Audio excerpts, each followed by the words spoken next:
and let's say this time I'm in position, all right, and instead of turning his knee to face the ceiling, maybe I'm doing a good job of peeling this heel like we talked about, peeling the heel, shelving his top hip so he can't turn his knee back to face the ceiling, and he actually gets up to his knees this way, so he brings his leg over.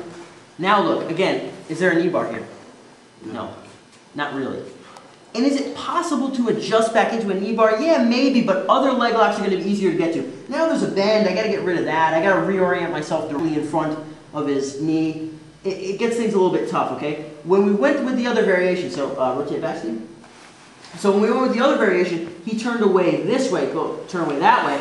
In order to finish an Achilles, so in order to finish a knee bar, my knees need to be facing the exact opposite direction of his. Does that make sense? Because my hips need to be facing directly into his knee, which means my knees are facing precisely 180 degrees difference than the leg I'm attacking.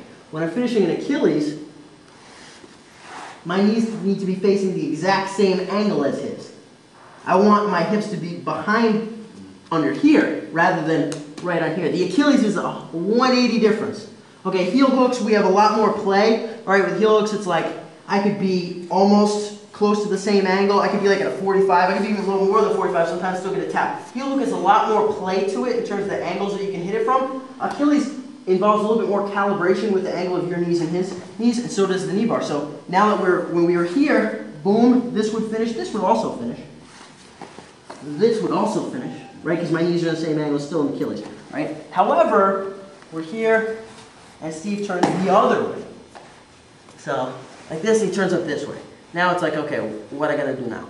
So, what I'm gonna do now is, I'm gonna reach my right arm underneath this foot of his, through, and now I'm gonna cut to my knees quickly. As I cut to my knees, notice where they face. Right now my knees are at what degree angle difference in his? 90. Now they're at a what? They're like right in line, right? In line, yeah. Same angle, which is conducive to a Achilles lock. Nice. I'll say it first, then you can mumble it under your breath right after. You can be like, yeah. So we're here, okay? Now I'm right on him. His knee is in the ground. This means there's nowhere for this pressure to go. When Steve's facing the ceiling, I'm here stomping on his hip. My knees can be really tight. But as I'm driving, his hips can lift a little bit. There's give. There's space for it to escape. We're here. I drive my hips down. There's nowhere for the pressure to go but directly behind his ankle. Right? So I'll set up this knee bar again. Steve's going to turn up to his knees. I go through. He's here. I fence under. So I take my hand, I go under the foot, and I rotate up to my knees. Are there heel hooks? Yes, but we're just going to go with Achilles for right now. I'm here. I lock my hands. This is a more shallow grip, okay? Right at it. The danger is here, if his heel is facing out too much, I might be not doing an Achilles, but I'm going into the side of his leg. See, I'm pressuring into the side of his leg here? So what I need to do sometimes is use friction to wind his heel to face in. All right? Little detail, huge difference. Wind his heel to face in. Now, I drive my hips straight down, driving all the pressure directly into the back. Or, of course, I choke. Of course.